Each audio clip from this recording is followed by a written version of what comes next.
What's up, Cam? Um, I don't know, Mitch. What's up? Hey, do you know that last night was the last game for the Minnesota Wild, and they start the playoffs on Monday? That would explain why you're wearing I the am jersey. wearing, yes, I am sporting my Minnesota Wild pride. So, It's a jersey, man. yeah. It's bold color choice. Do you think it's? Let me ask you. Be honest with me. Do you think it's ugly? Yeah. Okay. So the one that I'm wearing is one that came out probably several years ago now. It's the red body with the green and red arms and the large circular logo on the front. Mm-hmm. And I always love the alternate jerseys that they have. Their main jerseys usually are kind of just the logo and their numbers and nothing too exciting.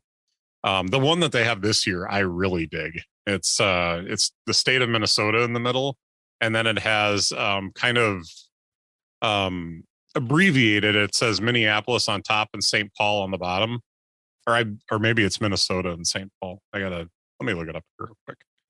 Um,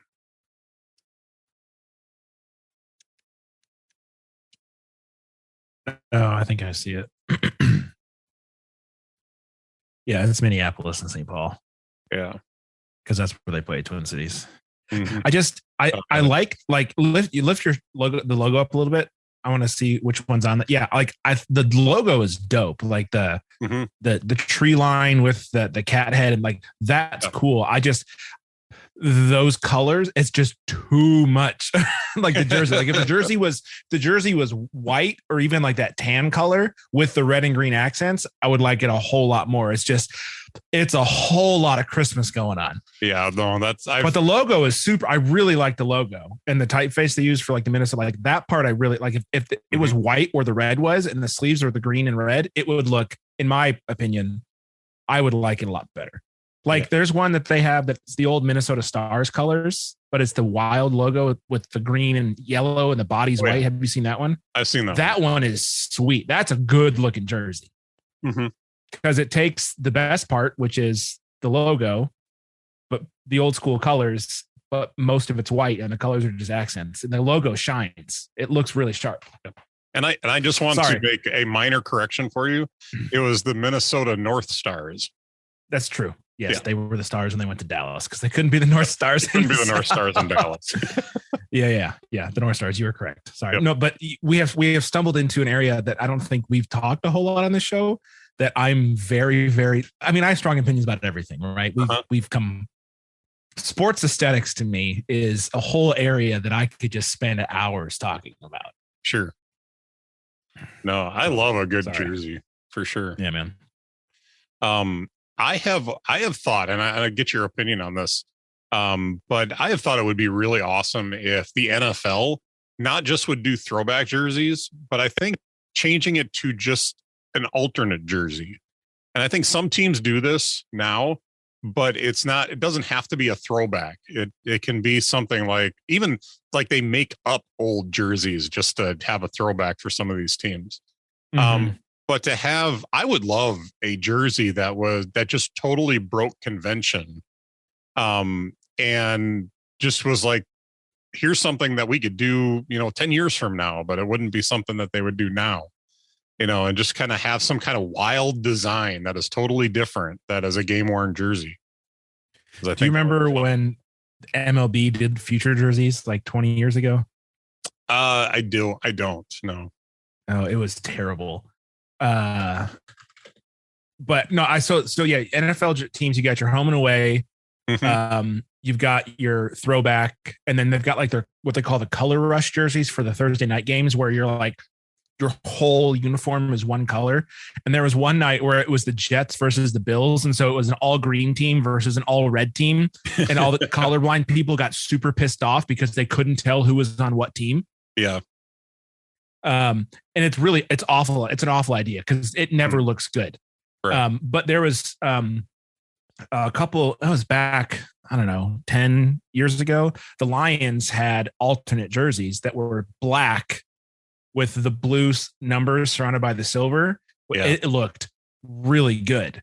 So yeah, I'm with you. I would love to see NFL teams get a little more creative. Like I would honestly like, especially teams like the Packers and the Bears that have and the Giants that have been the same forever, or even like the Viking. Like, show me something. Like, what would a yellow Vikings jersey look like, or what would a black Packers jersey like? Not that brown throwback. Like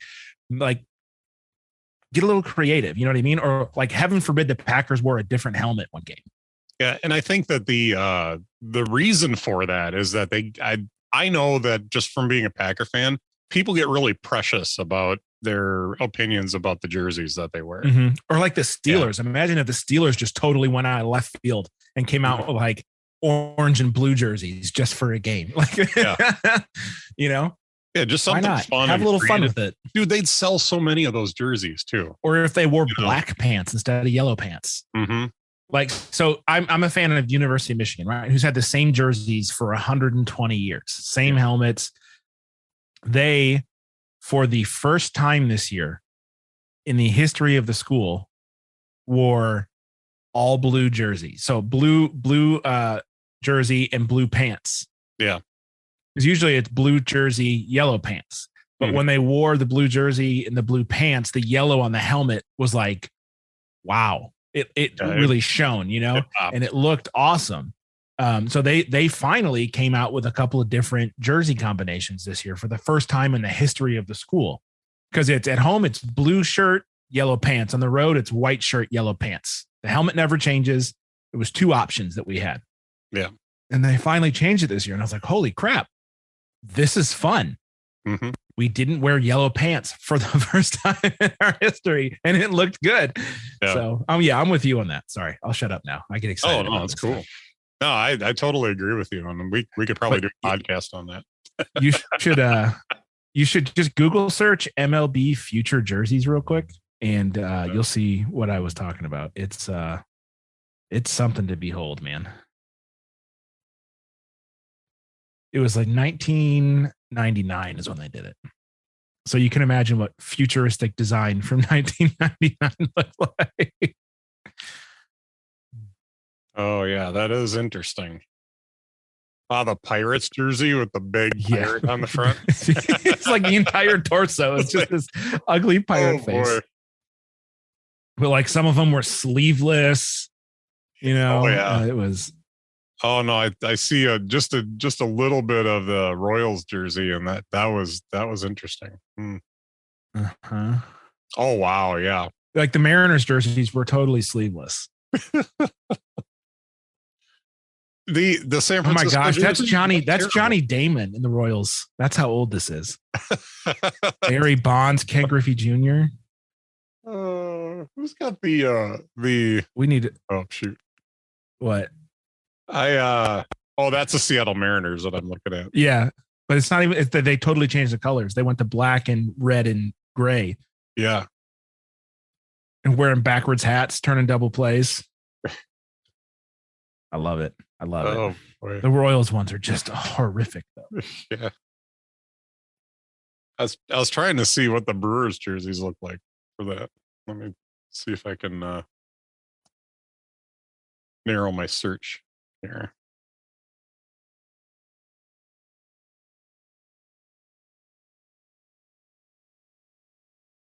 Yeah, this is a whole rabbit trail. Coming up with anything here. Oh yeah.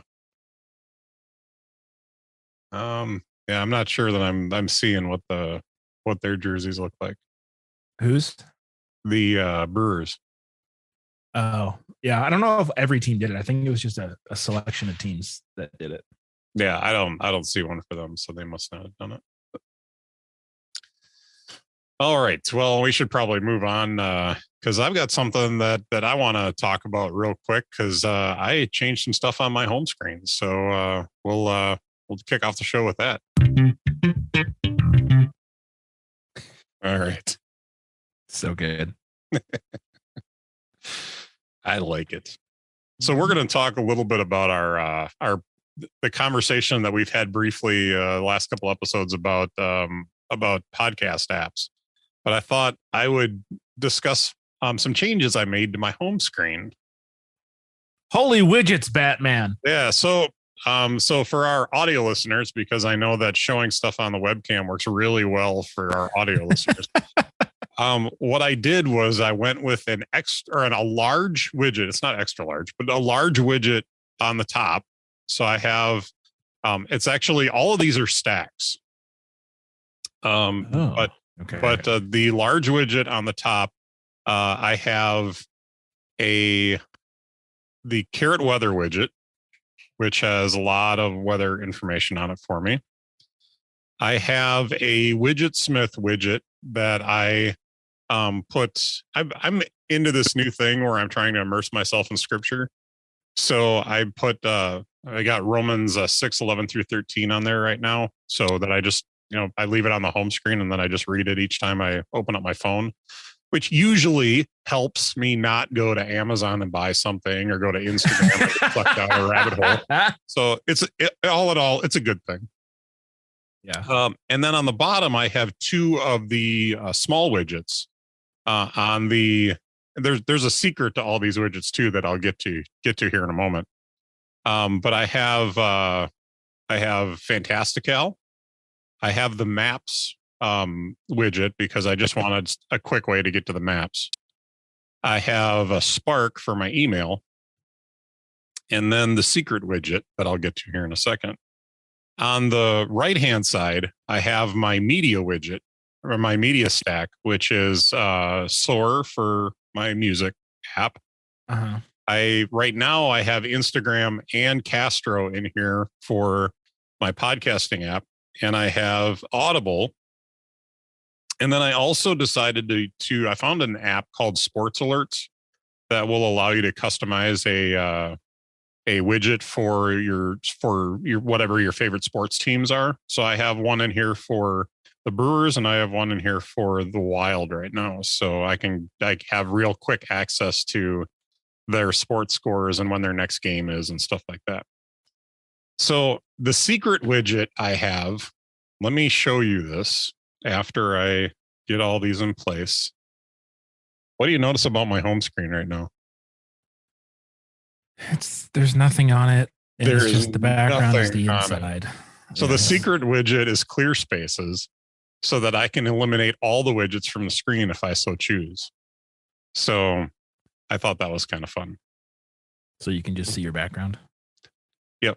And what it does too is it creates this like kind of secret. I kind of likened it to that secret panel on the floor that you hide the stuff in.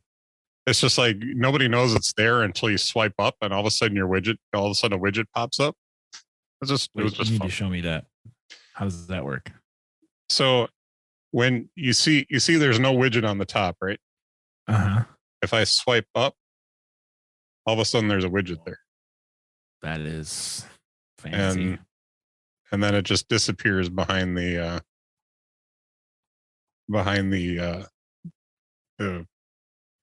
wallpaper. That's so fancy. It's kind of like having a trap door on your on your home screen. So good times. But anyway, I wanted to share that with you because I was kind of jazzed. Called Clear Spaces? Clear Spaces. I've used a few of them, and I think Clear Spaces is the best. Just because they have figured out a way to not have the name of the app on the bottom too. Yeah. So there's no name there. So when you have Clear Spaces, it's all clear. Like there's nothing there. So very cool. When they first came out with that app, they'd actually just said Clear Spaces right underneath the widget. And that kind of ruined the whole aesthetic of not having a widget there. Yeah. So, but good times. I think we originally talked about it because I know that you really liked having just your icons towards the bottom of the screen.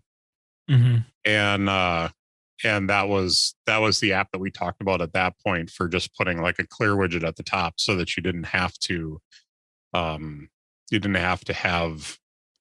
the any widgets at the top or anything at the top. So yeah, just push everything to the bottom. Mm-hmm. I don't know how that's not a setting in iOS yet. Like, well, I mean, it's iOS 15 and we still don't have the option to anchor stuff to the bottom instead of the top. You know what I mean? Yeah. Like that's just crazy to me. Well, even that, and why has Apple not thought about this either? About, maybe we just create a clear widget, for everybody, and that way you don't have to do because what you have to do now in the Clear Spaces app is you have to take a screenshot of your home screen in light mode and a screenshot of your home screen in dark mode, and then without basically what you do is you put your iPhone in jiggle mode and you always get that second screen so you can move icons to that screen. You just swipe over to that where there's no icons there, and you take a screenshot, and that's a screenshot that Clear Spaces uses. So it's kind of clever how they do that, but yeah. Well, the issue for me is my background changes all the time, so I couldn't use it unless it's constantly changing. Right. You'd have to go in and change that every time your background changes. So yeah, not worth it. But I haven't changed my background since I got this phone. So that was like last September. I have an automation that runs every morning before I wake up that changes it. So yeah, I keep my lock screen the same, but I like.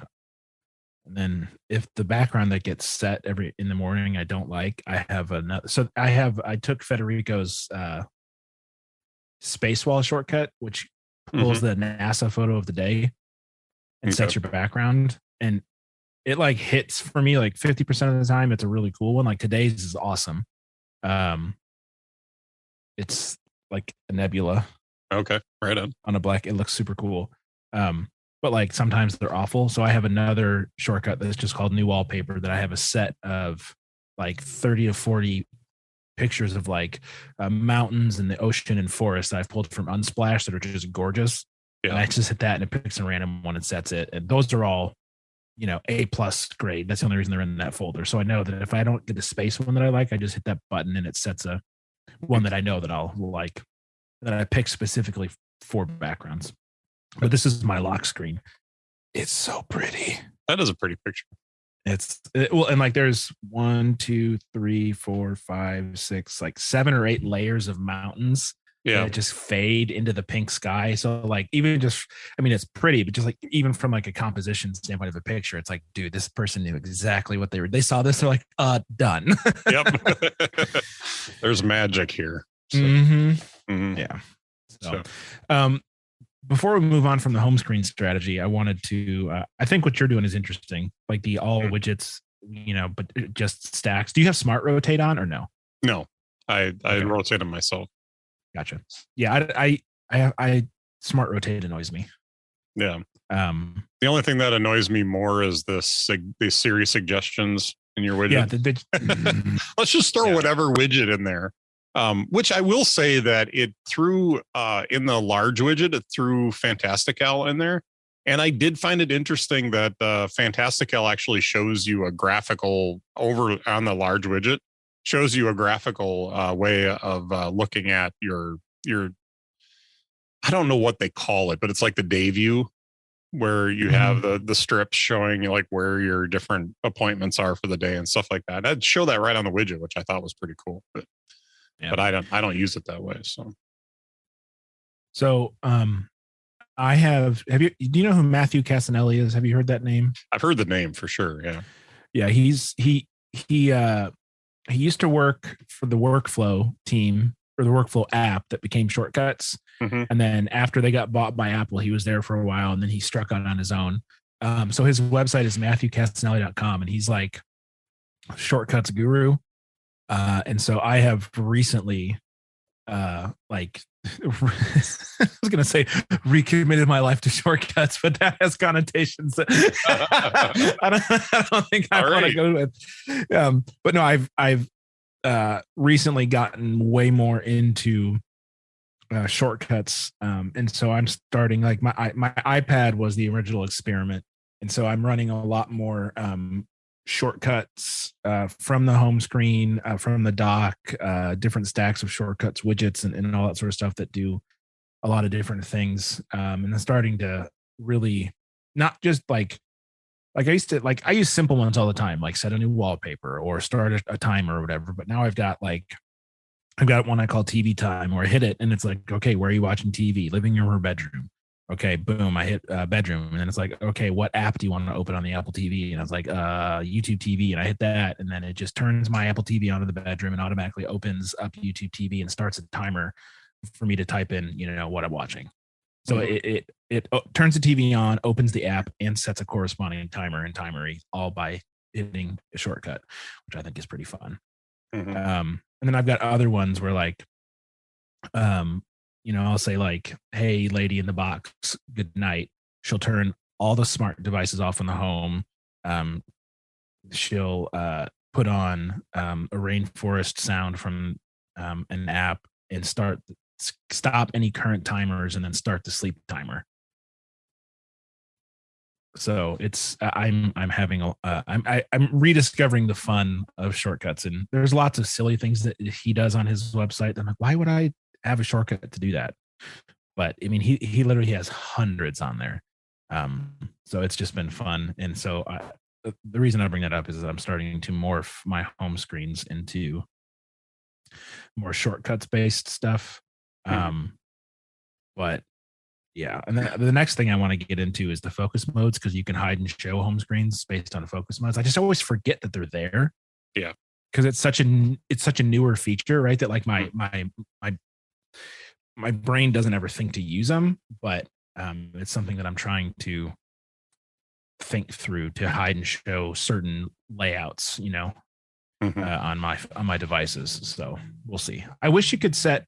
Do you know this to be true or not? Because I'm pretty sure if you set a focus mode, it sets a focus mode across all your devices. I believe that's how it works. Yeah, I think that's right. Which is annoying.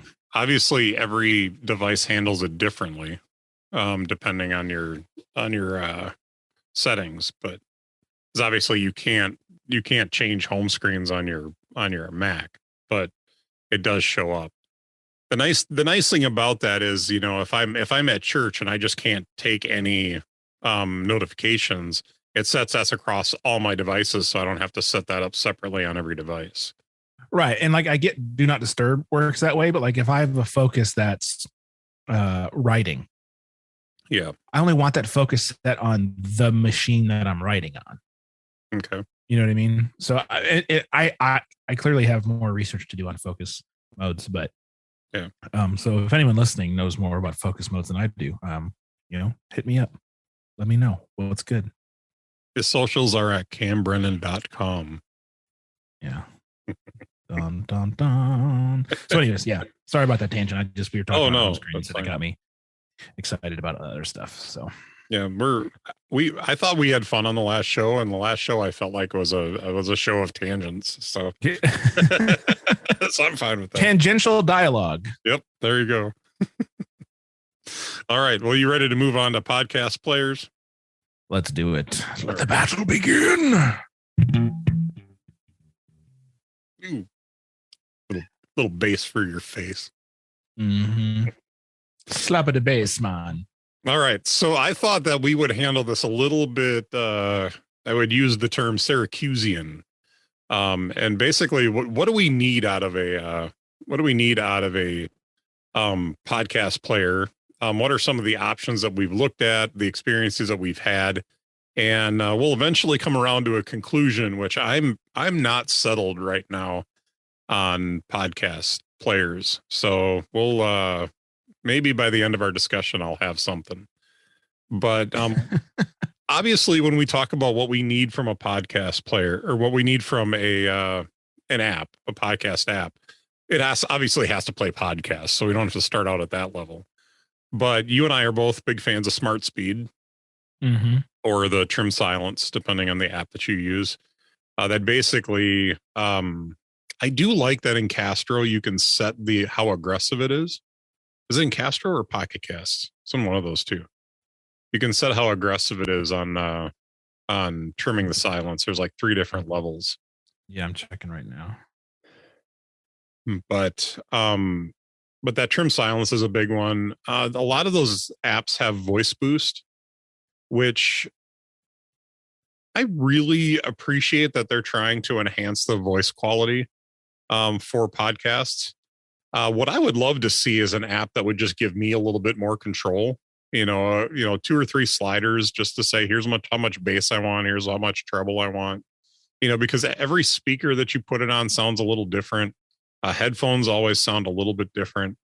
And I don't think the way that they can be opinionated about the way it should sound, because sound is very relative. That they should give us a little bit more that we can work with. Now, whether or not that's even possible in iOS is another thing, but because I don't know that I've seen that in any of the other apps to be able to really go in and tune your audio. But I think that would be something that, if it's not available, it would be great. It'd be awesome to see Apple offer that.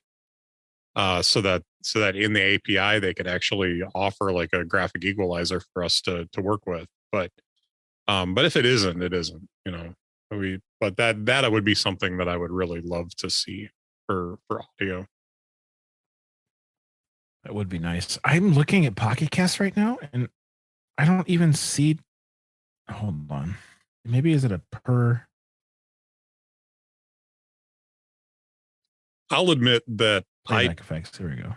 I do not have Pocket Casts installed right now. Yeah, and I'm trying to even see where you set Smart Speed too.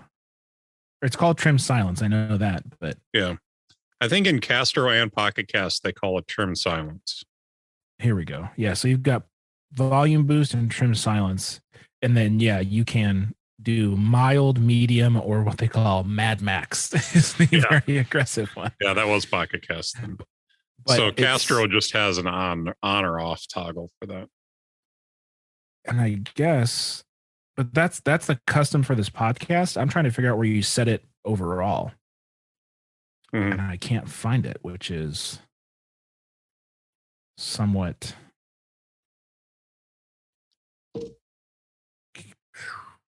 confusing. Yeah.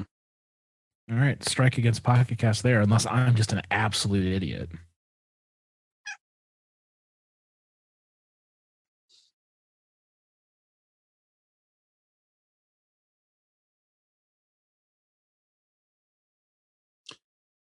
Let me try downloading Pocket Casts, and this is making for some great radio. Oh, this is where the Trim Silence is going to come in handy, right? Right. We're just giving you opportunity to use it.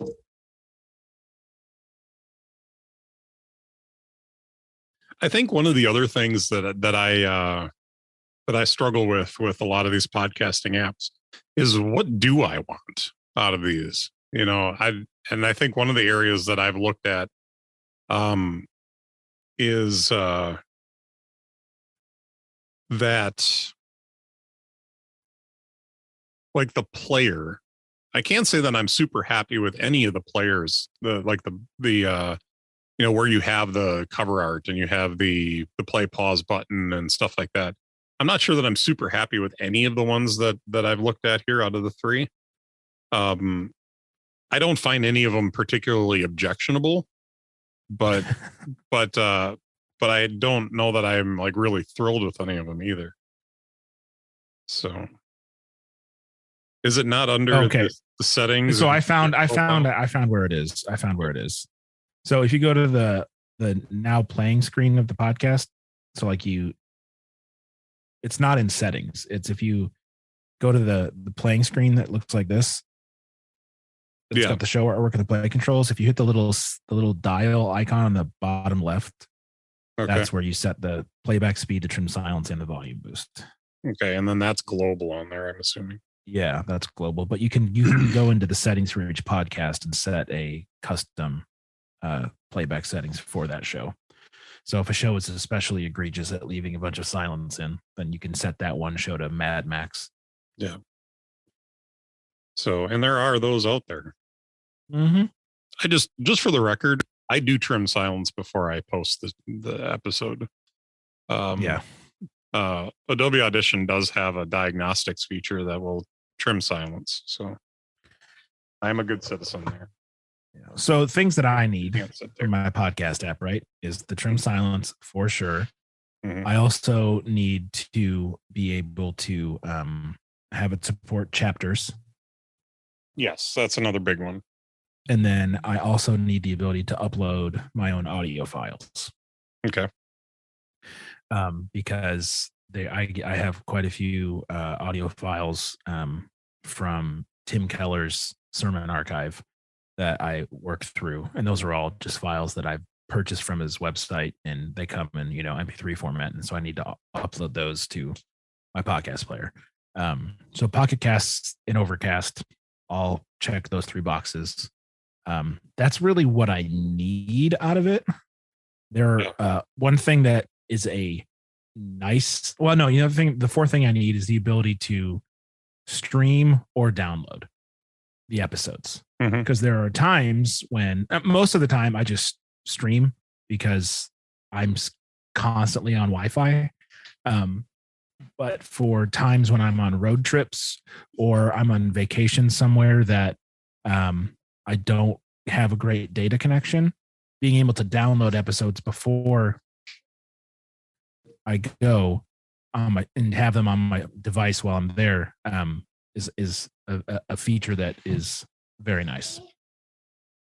So I'm adding all the links to all the podcast apps that we're talking about into our show notes right now. So if you are interested in just taking a peek at them, they'll be available on the website, or on not the website. They will be available in the show notes. Very good. So that's what I need. Mhm. Is there anything on that? Is there anything else that you need besides what I listed?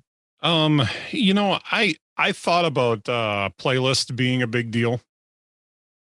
The more that I've been using Castro over the last week, I've noticed that really what I need is a queue and somewhere for all the rest of the podcasts to go.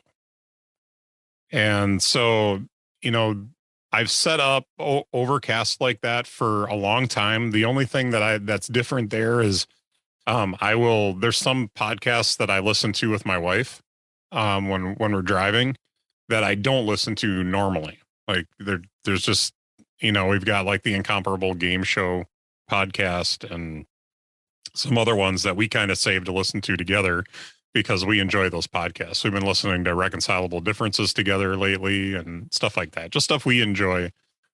We both enjoy and we don't necessarily listen to on our own. So those can live in the inbox in Castro. So I'm realizing that that's probably not as big a deal as I thought it would be, not having playlists, but it's nice. So the one thing that I'm really struggling with Castro in particular is that Castro does not have an iPad app. And it is iPhone only.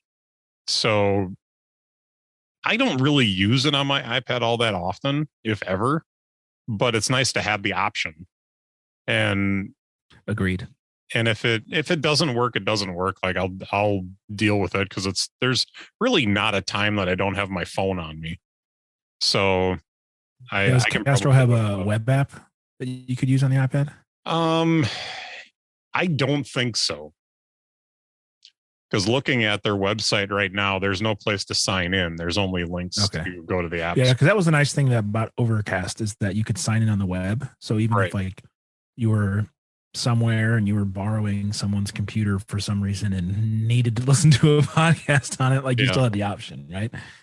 Well, I've used it at work before, because we can't install anything on the apps there or on the computers anyways. So having a web, that's a great call out. Yeah, I didn't even thought about that. That's perfect use having case. the web option is definitely a good thing. So is that a need or a want? That would be a want. So that falls into the want category. Yeah, for sure. sure. But I also like if I'm sitting listening to a podcast at work anyway, there's nothing stopping me from throwing an earbud in or setting it on the desk in front of me. I use my bone conduction headphones sometimes when I'm working back and receiving. Because I can still hear everything, but I can listen to the podcast as well. So those are other options that I have than actually, like, it's so seldom that I've ever actually wanted to listen to it on the computer that it's really not that big a deal. But again, the option is nice, having the flexibility. So, but I think we've covered most everything that we want out of an app. I think for me, definitely the thing that we haven't talked about is aesthetics are important to a certain degree. If there's an app that just doesn't function the way my brain works, that's an issue. So looking at these different apps, I would say that I'm looking at Pocket Casts right now. I don't really care for the filters concept behind navigation for your playlists. Just having new releases, and you can add more, can't you? Yeah, you can add filters. Yeah, you can add filters. It shows you the ones that you have in progress, anything you have starred, those sorts of things. And what's the function of the starred podcast? Is that so you can go back and listen to them again, or? It's just an easy way to flag an episode. So like if you're, like use cases could be, oh, this was a really funny, like I want to recommend this to somebody, or I'm doing research on something and these are the episodes that I need to listen to across maybe multiple podcasts to prepare for or whatever. So it's just an easy way to group episodes across the board into one bucket. But then like if you go into the new filters, you see you can do episode status. So like, is it new? Is it whatever already played? You can filter them by a specific release date, or episodes that are only 30 minutes or less or more. So like you can do like a short show, like long show list, that sort of stuff. And it seems like you can do multiple.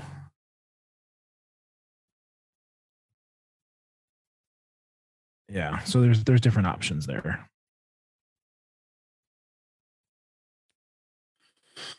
But those are your only, like there's only 7 filters that you can use, and then you can combine them, I believe.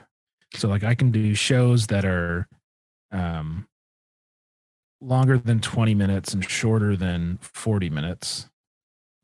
And then I can set the download status to downloaded. And I have already no episodes that match that. So it's not a useful filter. But yeah, you can mix and match that sort of stuff.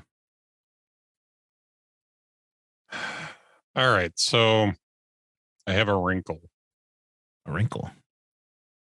Yeah. In so time I'm looking or on your forehead?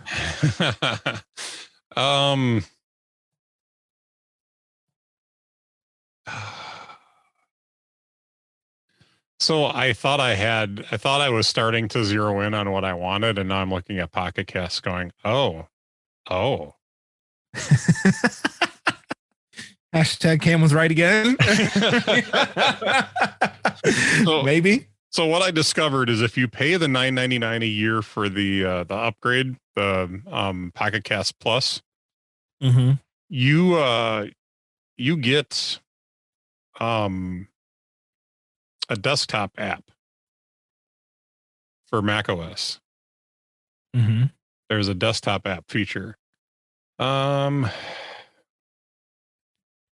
Man, I hate this so much. So good. I was really settling into the Castro because of the simplicity of the app. But there's so many things it doesn't do. It is just on the iPhone. Do I want to be able to have, one thing I've wanted for a long time from Overcast is a desktop app. Would I use it a lot?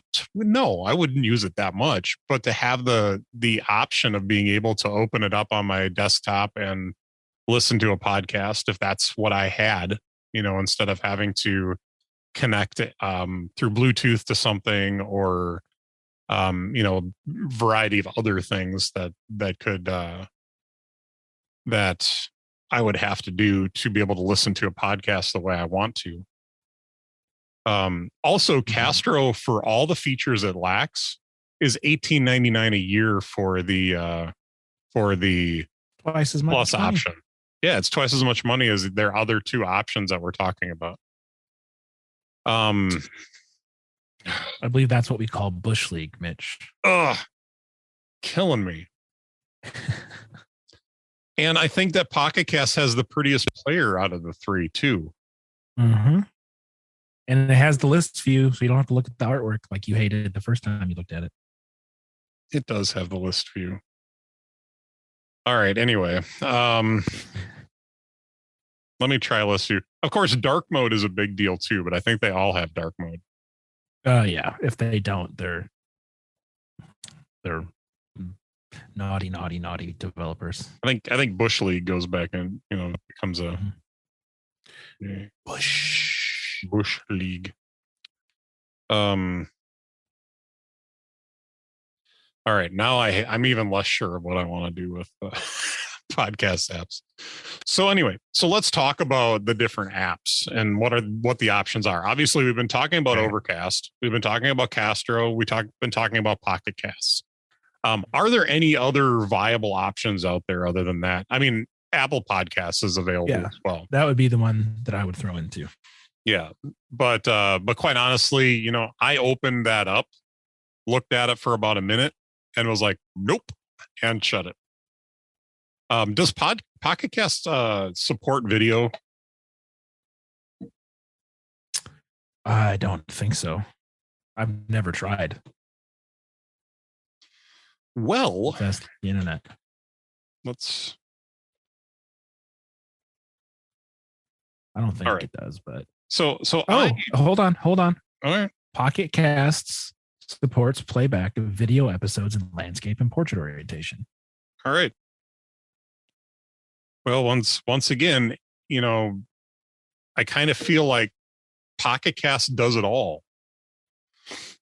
And not that it probably is a big deal for us, because neither one of us is going to run out and get an Android phone tomorrow, but it is the only one of the four that we've talked about that is available on Android. Well, there you go. Market cornered. So, oh boy. So anyway, what are the strengths of Overcast? I think when we yeah. I think the strength of Overcast was that it was the first one to support the voice boost and the smart speed. Yeah, that's what got it its market share early on. And because it was made by Marco, it got a huge following in the Apple nerd community, because all of the Apple nerd podcasts jumped on the Overcast bandwagon, and everyone that listened to them was like, Overcast. I mean, we all went and we got Overcast. But that was 4 years ago, 5 years ago, maybe, so every other the other ones that we looked at, right? Castro, Pocket Casts, Apple Music still doesn't have the voice, or Apple Podcast, doesn't have, to my knowledge, the smart speed or the voice boost. Right. But so the other independent ones have all caught up with Overcast in that fashion. And they look better now than Overcast. Like, I've never liked Marco's design skills, if we want to call him that. Well, he even admits that he's not a designer. Why doesn't he pay someone to do it? Well, he doesn't want to do that either. So, but the point is he lost, not that he cares, but he lost me as a paying subscriber because his design got worse. Yeah. With those pill buttons, right? I left and I took my $9.99. Again, not that he cares about $9.99, but if enough people leave, he'll start to care. I took my $9.99 a year for Overcast Premium and I gave it to the people at Pocket Casts gladly, because I get all the same features for a better designed app and more. Yeah. Yeah. And it's pretty. So, yeah. So I think I'm going to be honest with you. There are things that I would change about the way Pocket Cast operates. Like, I'm not thrilled with the way that Pocket Casts presents itself, as far as even the list view and stuff like that. Just doesn't feel like what I would like out of a. And I don't know. The trouble is I will know. It's one of those things, I know it when I see it. Oh, that's what I was looking for. I think that Castro is okay as far as its interface for like listing your podcasts and stuff like that. I don't think that's, I don't care for when you tap into it to start the podcast. It does the same thing that Marco's app does, where it drops down a little a bar, and then you got to hit the play button from there. I'm not huge on that, but that's something that I've dealt with in Overcast for years, and it's not it's not terrible. There is a setting in his settings where you can make it just a one tap to play. But the fact, I mean, and theirs are like just like these big circular buttons that pop down, and it is kind of ugly. But that would be about the only thing in Castro that I'm not super excited about. One thing that I do think that Castro is really getting right is, if you go into Castro, another thing that Marco pioneered in sharing your podcasts on social media is this idea. Oh yeah, I forgot all about that. Okay, I stand corrected. That was a yeah. So, but I'm going to tell you, I think Castro does it better. Oh, really? They do the same thing, but I think they do it better. So when you tap, you see that big button on the bottom in the middle, of the player. When you tap on that, it goes right into a editing screen. And it gives you all the options right in front of you. And I think it works better. It works smoother than it does an Overcast. Because an Overcast, I think it gets a little bit janky and difficult. In Castro, it's like really smooth and easy to use. And then there's just a big share button to hit. I think they actually do it better. So that is one thing Pocket Casts does not do, but I can share a link to the current position. So I'm going to text that to you, and I want to know what that looks like on your end, because it doesn't give me the ability to edit the clip. It's just a link to the current position.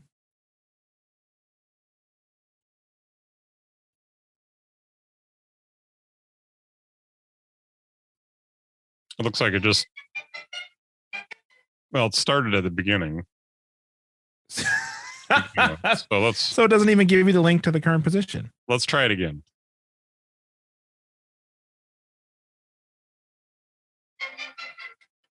Yeah, it just started connected from the beginning. That's so stupid. So that doesn't even work. Okay.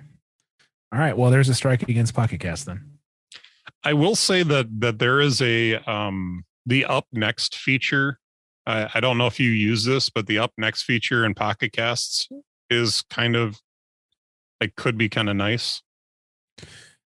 No, I don't use it, so I don't know. I don't use up next in music. I don't use up next in Pocket, or the add to queue feature. Like, I'm very much I pick what I want to listen to when the time comes.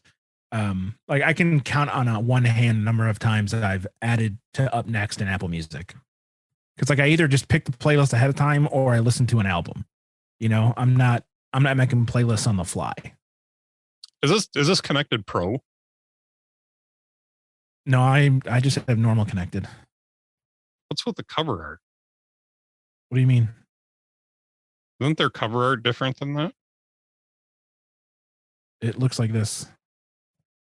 Yeah, you've got with a white background. I could swear, I think like cold and flu is a coronavirus. Get back. Okay.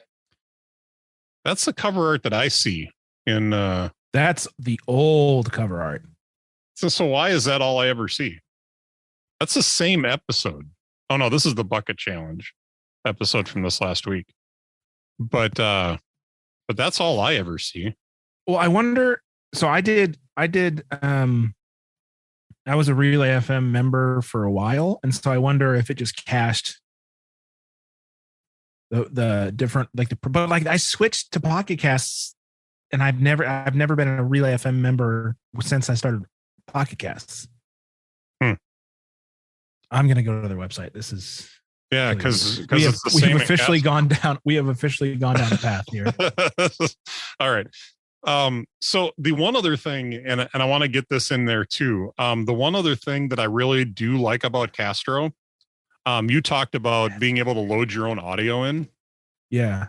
Castro has a side loads feature that the other podcast players do this, but I don't know if they do it as well. So if you are on a web page in Safari and there's audio embedded on that page, you go down to you go to the little share button in Safari, and right in there's sideload to Castro. You just tap that. Castro scrubs the page, finds the audio, and downloads it to the podcast player. And so where I know that for sure with Overcast, you have to go to the website, the Overcast website, and upload all that audio to directly into their website or his website to get it into Overcast. Do you know how? Obviously, you should know how Pocket Cast does that. Yeah, hold on one second. I'm going to send you 2 links because now I'm thoroughly confused. I have artwork for Connected that is not the Connected artwork nor the Connected Pro artwork. I'm so confused. How is this happening? I have no idea. That's the old artwork with the white background. Is it? Yeah, that was like the artwork that they held on to for the longest time because it was in one of the keynotes years ago, and then they switched it to the rainbow white background. Yeah, that's on brand for you. So. Yeah, it is. It's cleaner. Yeah. Anyways, sorry. I I'm sorry. This is another thing that I've got to mention. The Connected Pro artwork. Does it bug you at all that the Relay logo up in the corner is a different green than the last green line? Yeah. Why is it not gray like it is in the rest of them? It's killing me. Yep. Anyway, I would have preferred they had if the stripes were flipped so that they were perpendicular to the Relay triangle in the corner instead of parallel. Yeah. But hey, what do I know? Yeah. I don't design. Oh wait. Anyways, what we were talking about adding files, right? Yeah. So how do you go about doing that in Pocket Casts? So if you click on your profile icon in the bottom right, okay, there's a files option in that vertical menu. Okay. And that's where you can upload all your files. So it stores them separately from your podcasts feed. So because I'm not a Plus member yet, it doesn't give me the option to do it. Right. But is there just like an upload button that pops up there? Yeah. How do I add? I'm trying to remember how I did this. I did it a while ago. File settings.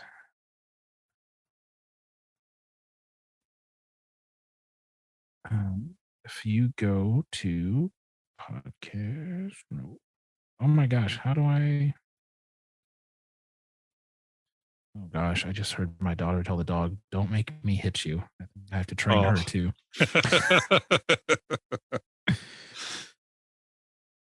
Oh my! Wow. Okay. How did I do this? I don't know if my brain's just broken today, or what's going on. But I don't know. Oh, it's because I'm on iOS. I think you need to use, like, you go into files and then you use Pocket Cast as the share option, and it just adds them that way. because you can't, like an email on iOS, you can't attach from the mail. You have to go to files and then send it to me mail you got to use the share sheet to do it. Okay. I think it's an iOS restriction in that way. But on the Mac app, you can do it the traditional, add files from Finder sort of deal. All right. Well, let's talk about one other thing. Well, I'm not going to limit us to one other thing, but let's talk about the widgets for these, because I do use the widgets, and I'm trying to add Pocket Casts.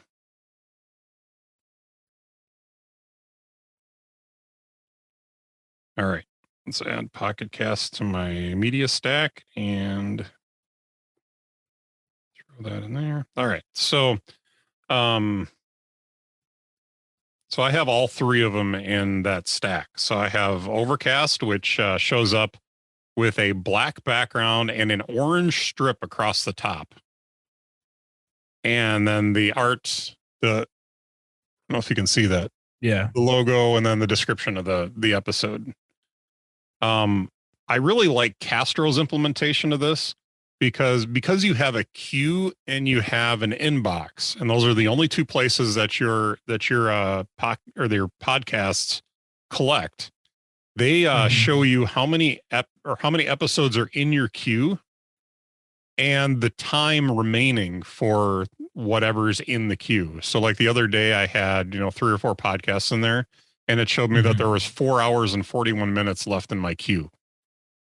So, and then it does this kind of fun little thing where it stacks the album artwork. That's cool. Yeah. I'd sent you a picture of this earlier this week, but I thought that was a nice little way to handle that. Pocket Casts gives, I believe that the bar that they have, because it's a black background with a colored bar across the top, and I think that changes depending on the podcast that's in there. Because right now it's showing that artwork that we were just talking about from Connected. And thankfully, when I tap on it, it doesn't autoplay because that drives me crazy. But let's try playing the latest episode of ATP and see if that changes. So ATP changes, yeah. So then now the stripe on the top went to a really dark gray stripe instead of the orange stripe that was on there because of the Connected podcast. So yeah, so that changes with the whatever nice podcast feature. It's kind of nice. But it does only show you the podcast that you're playing. So, which is fine. I think that's what Overcast does. And I don't think the Castro implementation really changes it dramatically. Yeah. Well, and then the Pocket Cast also has the medium and large widget, and that shows what's playing in your up next queue as well. So, but you have to go to the bigger sizes to get that. So the only option they offer for the small is the now playing. Yeah. Castro does something similar where it not only shows you what's on the small widget here, but it also gives you a list of the podcasts that are remaining in your queue or whatever will fit on that. So, well, we know what you concluded already.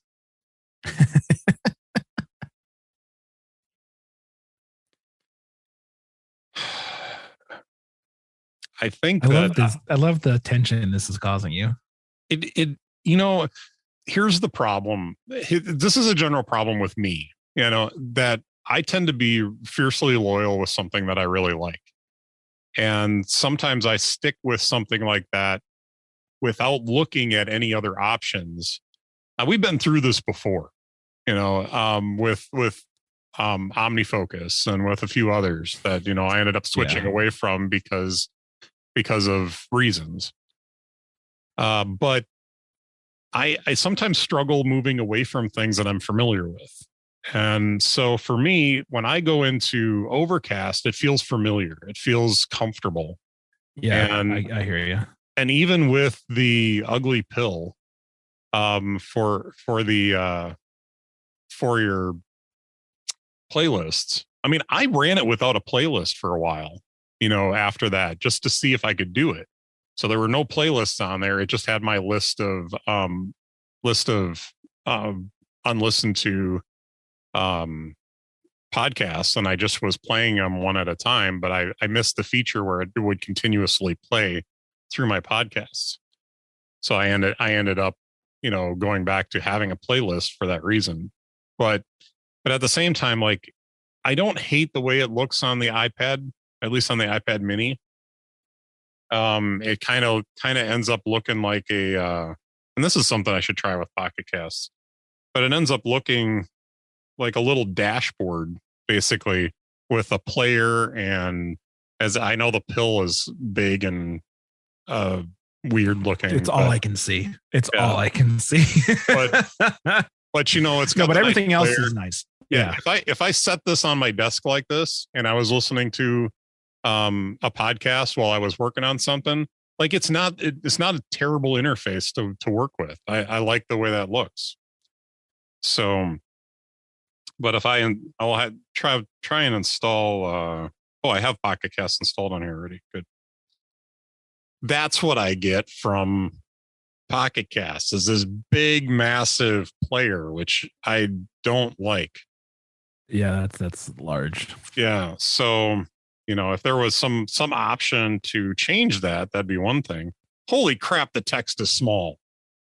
I'm sorry.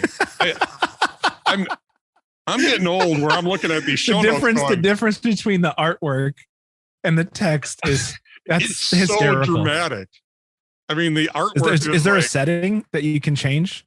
I don't know. But the fact that that's the default is pretty bad. Yeah. So this is in Pocket Casts. But yeah, everything is super small. I think that's why I was kind of leaning away from Pocket Casts, because I was looking at this and realizing that it was just crazy small text. But I'll have to look and see in settings if wonder if they can do something under appearance to change that. But doesn't really look like it. But then again, I'm not a Plus member, so I'm not sure, like, if there's other options. I guess there are a few things here that show Plus, so maybe it is showing it all to me. But wow. Anyway. But yeah, just the text that's one of the things that I love my iPad mini. We talked about this on the last show. This thing is amazing. I take it everywhere with me. Well, not everywhere, but a lot of places. And I just love holding it and doing stuff on it. But the one thing is, it just scales down the interface. Like, it's not changing the interface. It just scales it down. And so for me, I kind of feel like either I need to go in and see if there's like the old man setting of changing the font size. Yeah, you can do that across the. I hate the entire system. Well, I hate the whole idea of doing that, but maybe that's what I'm going to have to do, and maybe it'll work with this. I don't know. I'll have to try. It'd be really funny though, is if like there was, how like Pocket Cast was like minimal, medium, and Mad Max. Like, I feel like one of the settings for text size should be "get off my lawn." like you've reached that stage of life. Man, my text needs to be good, and no one is allowed on my lawn. I mean, Apple would never put that in the system, but it would be hysterical. Yeah, the "get off my lawn" setting. All right. All right, large. Like that would fit well in carrot weather, It's like there's a different settings you can put for how awful the robot is to you, and the last one is like homicidal or whatever. All right, so just because I decided that I needed to experiment with this while I'm on the show so that we can share this with our listeners, I went in and changed text size. It does not do anything in Pocket Casts. Oh, well, look at them being naughty developers, huh? It does not adhering to the system setting. Yeah. What happened? Did you close it and reopen it? Like force, actually like quit the app and then reopen it after you changed the. Let me try it. just so we're accurately, bashing them. They're still getting my $10 a year, but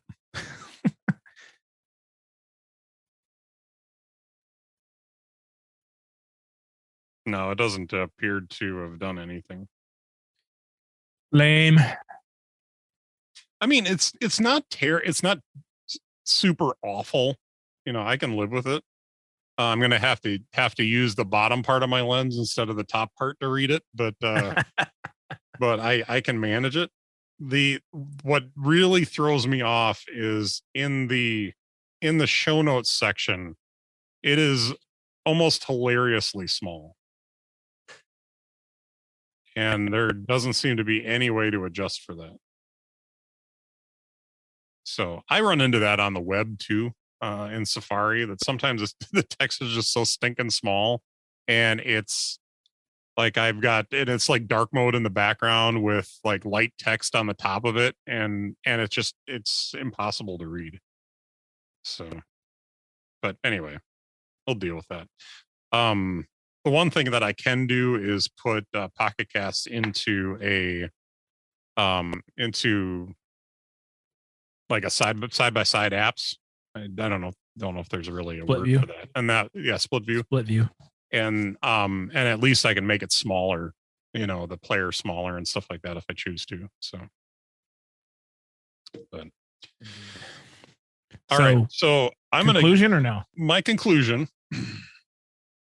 I have too much brand loyalty for Overcast, and it's making it really difficult to walk away from that.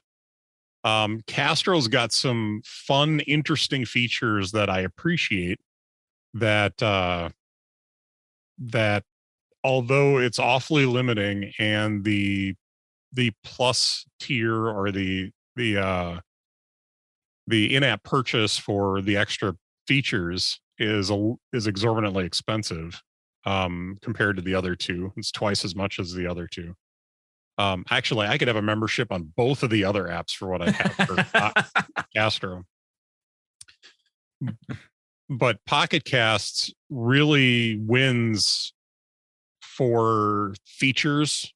For I know it's not an ugly app. It looks pretty. It does have one of the best looking players out of the three apps. It has some nice features. I don't dislike the app. Like it looks really nice, and it's nice. It's going to take some adjustment if I switch to it. But I was really expecting to come into this conversation and tell you that Castro was going to be my new app. And I'm really heavily leaning towards Pocket Cast now after the discussion we've had. And part of that has to do with the desktop player, the look of the app.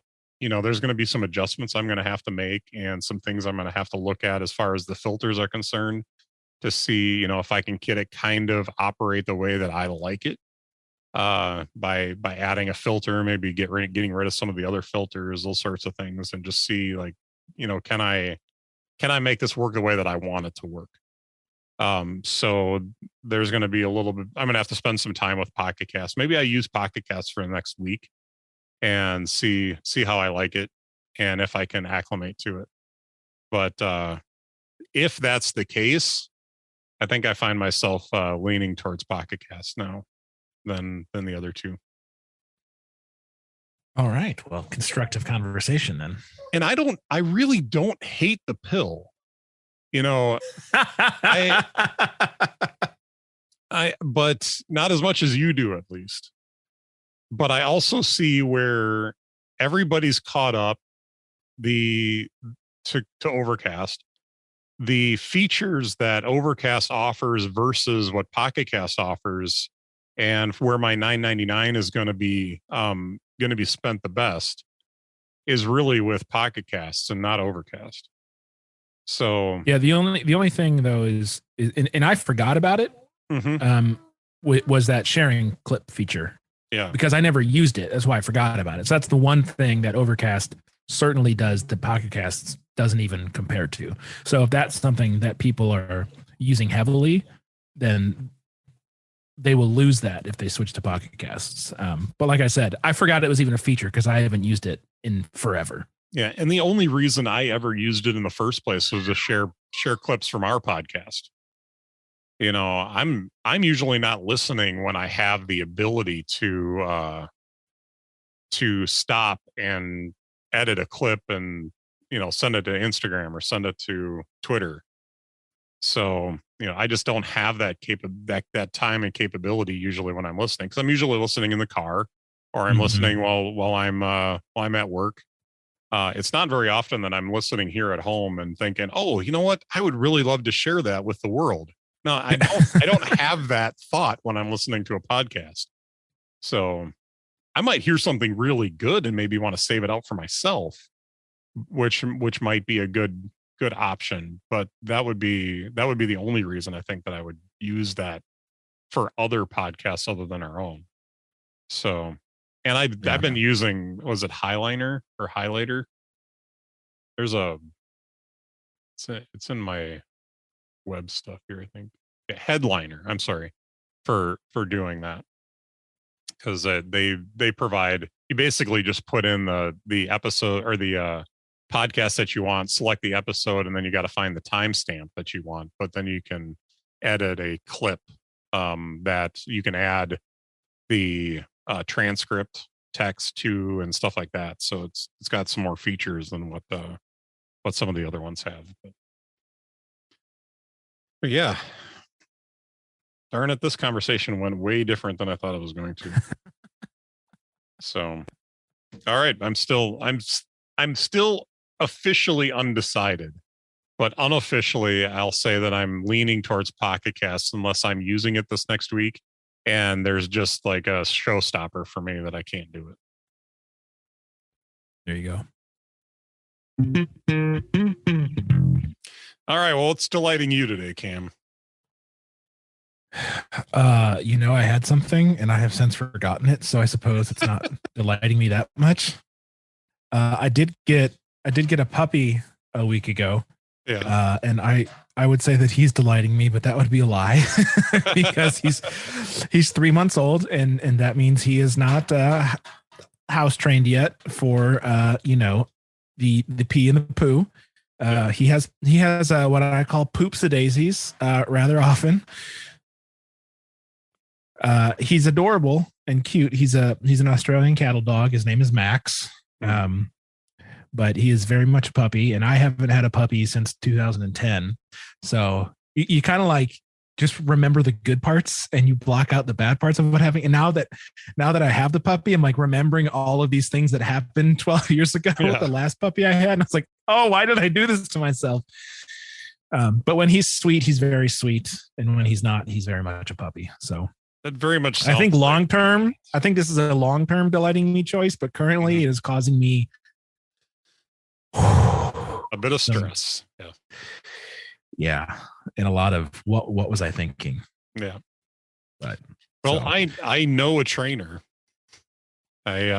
She lives up here, so it would be a little bit of an issue for you, but yeah. Well, and that's the other thing too, is I have to be consistent with, you know, the positive reinforcement and the putting of the effort into, you know, get past the puppy stuff, and you know, as he grows up, make sure that I'm consistent in training, you know, the right sorts of behaviors that So I think, like I said, long term, a delighting me thing. Just this week was a lot more poop and pee than I was anticipating.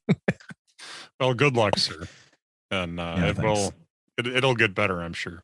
It better get better. Otherwise, I just spent a lot of money on a poop and pee machine, which, you know. Anyways, what about you, sir? What's delighting you? Well, I have used RSS readers for a long time, and when Google Reader kind of went the way of the dodo years ago, I had switched over to Feedly and was relatively happy with Feedly. But then it got to be where, like, I downloaded the new reader And I don't know if I misplaced the password or what happened to the password for Feedly, but things just went awry. And so then I realized I could put my feeds right into Reader. And then at that point, then I had like 3 or 4 websites that I cared about. So I just really haven't been engaged a ton with reading my RSS feeds for a while. But this last week, there was a recommendation on MacBreak Weekly or was this week or the week before? Was a recommendation by Andy Ihnatko for InnoReader, INO Reader. Yeah, I've used it before. Yeah, because it is service. Really, really fully featured when it comes to a RSS reading app. I like that. One thing I did have an issue with, I like that it offers the sign up with Apple, because there's a lot of apps that just makes it so much easier to get logged into them and stuff like that. But I did run into a problem with that, is when I went to log into it on my iPad, there was no option to log in with Apple. So I had to go in and say that I'd forgotten my password, assign a password, and then I was able to get in just fine. Well, now the password works and the sign up with Apple works, which is kind of weird. So I'm not sure, what's going on there, but I did pay for like a month of the Pro version or Pro features, just to see like how much of those features I would use and stuff like that. I am not super into the interface that InnoReader has,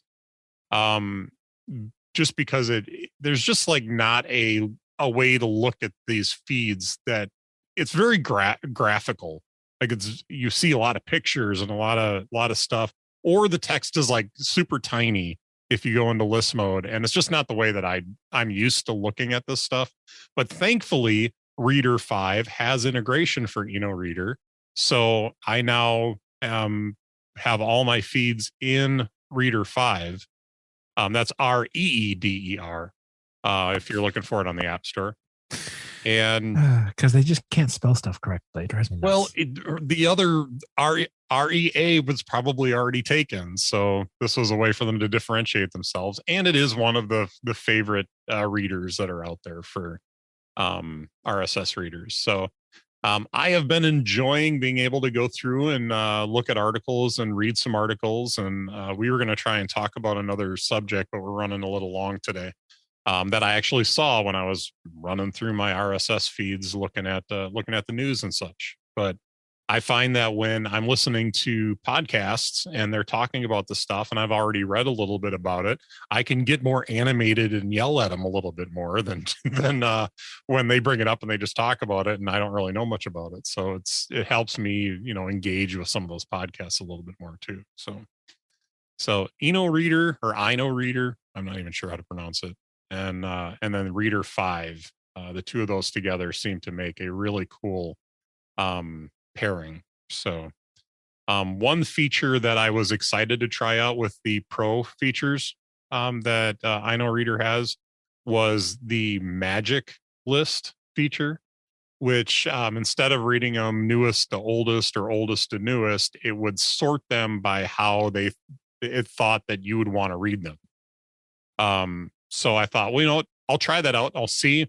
I was favoriting some stuff. I was trying to give it some information and give it a little bit of information to work on to see if it would come up with the right stuff. And I was just really wasn't convinced that it was really doing anything it was resorting them, but it wasn't really resorting them in a way that I wanted them to. And I'm used to reading them newest to oldest anyway. So I just went back to doing that. So cool. So that is what's delighting me. Very good. When you said they make a nice pairing, I was like, your new business card, Mitch Craig, RSS sommelier. Yes, very nice. So, all right, well, let's wrap up for today. Thanks for joining me. This has been fun this morning, and I really enjoyed the conversation about the podcast apps. So cool. But if you'd like to check out more You can check us out at innerdialogue.show. That'll have our back catalog. It will have ways for you to subscribe to us on whatever podcast player that you listen to us on. And you can also get a hold of us through our websites. I'm at mitchcraig.online. All my socials are available there. And Cam, where are you at? CamBrennan.com. All right. Well, find us on our socials. Do you want to go back to Twitter now that Elon's buying it? No. Not another topic for us to discuss, and we're not going to go any further than this, but I will tell you that if you would like to hear some really good discussion about this last week, I thought that really the podcast that I listened to, like MacBreak Weekly and Connected, did a nice job of kind of doing an overview of what this could mean for Twitter. There was ATP, or the Accidental Tech Podcast, for whatever reason, just really had a really good conversation about this last week, and was pretty fair about how they handled it, which is not what I'm used to from that podcast. So I'm actually going to make a recommendation that if you don't normally listen to ATP like you Cam, if you're interested in kind of getting a really good conversation about Elon buying Twitter, I thought that their podcast did a really nice job of kind of going over like what this could mean for Twitter and what they hope that it's going to do for Twitter, and some of the issues that could happen with what Elon's proposing for Twitter. So would highly recommend that. So cool. What's the episode number? Do you know? It's just their latest episode. Three Wise Admins, it's called. And that is episode 480. All right, there you go. Yep. And they were not referring to themselves when they said Three Wise Admins, by the way. They were referring to something else, which I'm not privy to. I'm not sure what they were talking about, but very good. All right. Well, Cam, it's been fun, and we'll see you back here in a couple of weeks. You have a good day, sir. You as well. I don't know if I have an outro one for that. We need to find one where it's just the bass line, boom, like, just down the neck, and that's what ends the show. There we go. No.